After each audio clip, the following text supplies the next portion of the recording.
The one on the left was an inversion that was done by a major seismic company. I won't give you the name. And the one on the right is our work that was done. And this is for a company called Legends. And this is in the Haynesville. So what people do in the Haynesville, they tend to go in, there's a lot of gas in the Haynesville, they tend to go in, drill horizontal wells, frack it, get the gas out.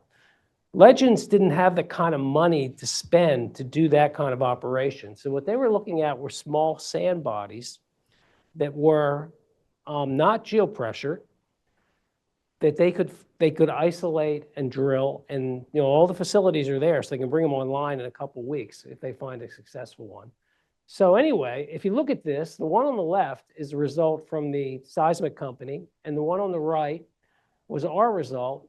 Right away, you can say that, which one is more realistic. I think the one on the right is definitely more realistic. The gray on the right is shale, and the pink, yellow, and red are sand bodies. Some of them are geopressured, some of them aren't.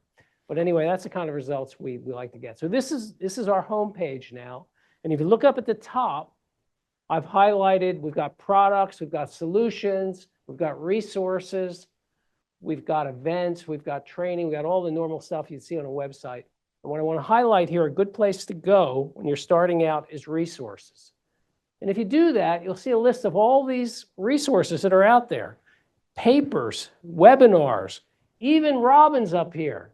And these are not just our people that did these.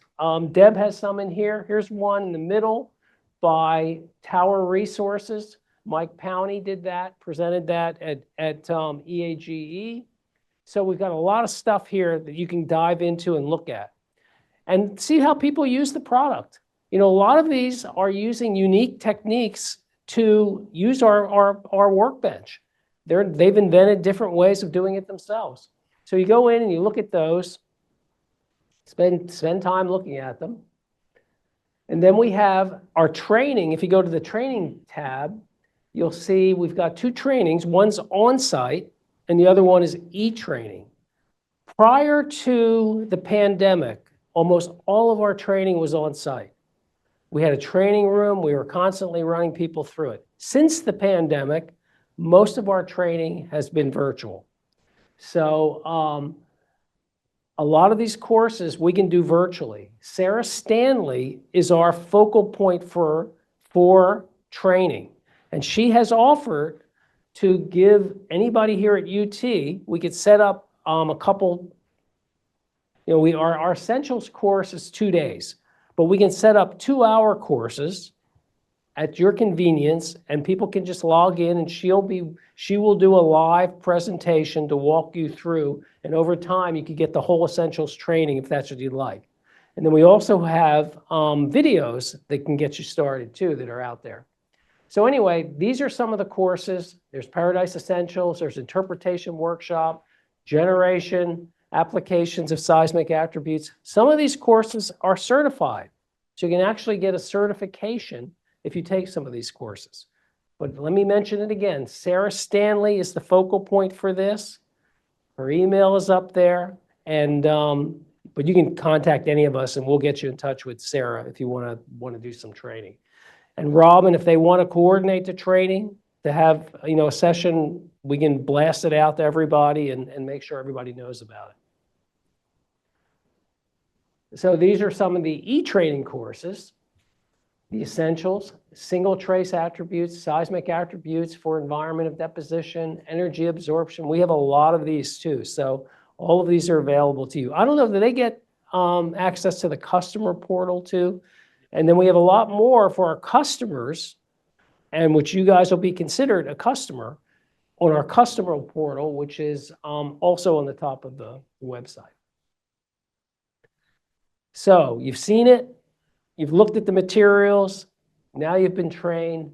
So what comes next? This is it, the Paradise Workbench. There's no rhyme or reason as to how you use it. You guys think about it. You're going to get access to this, and think about your problem first. What are you trying to solve? And then try to figure out, can the workbench do that? Can the workbench do it, but maybe in a different way than I saw these other people do it? So that's where the innovation comes in. And we want you guys to innovate. There was an article about a week ago in the New York Times, and the title was "Stop Worshiping the American Tech Giants." Now, you know, we all love these companies, but what they meant by this was right after DeepSeek came out. And the stock market, you know, took a dive. And so what they were getting at, and Mark Anderson, a big investor in Silicon Valley, called DeepSeek the AI Sputnik moment. Does everybody know what Sputnik is? The younger guys, you know what Sputnik is? First satellite that the Russians put up into space in 1957. And the reason he said that, because what happened after Sputnik is the US started NASA and started the race to the moon. Well, in his model, it's a little bit different. He doesn't see the government spending that money. He sees the government giving that money to companies like ones that he's invested in. But the point of the article is really what this is the canary in the coal mine. And what they mean by that is that the DeepSeek, what it's telling us is that maybe these big tech companies they're so big now that they've become adverse to risk. And maybe they're not going to be as innovative as they have been in the past. And it's really the disruptors are going to be the smaller companies that come in and come out with something that forces them to do it a little bit differently.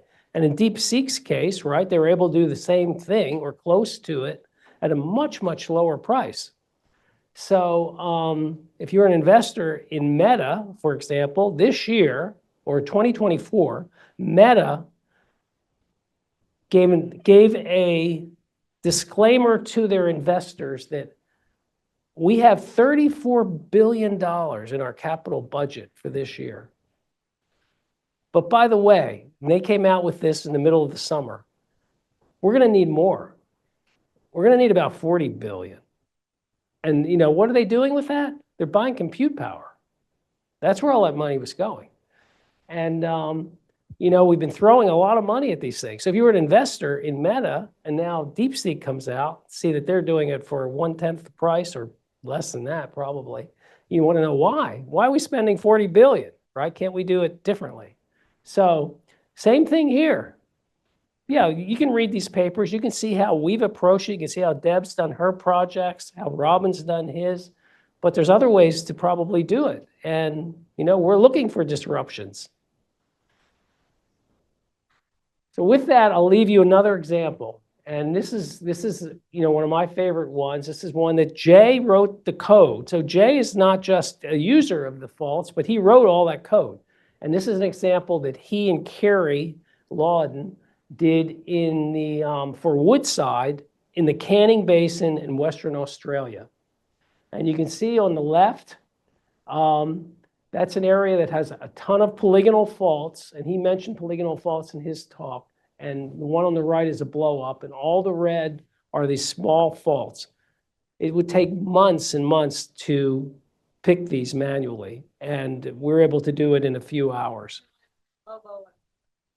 Yeah. And they have to know these because, you know, in this area of the world, it's all gas mostly, and they're setting up developments for LNG. So even though there might be only small pockets of gas, they're going to go after it because the total is what's important.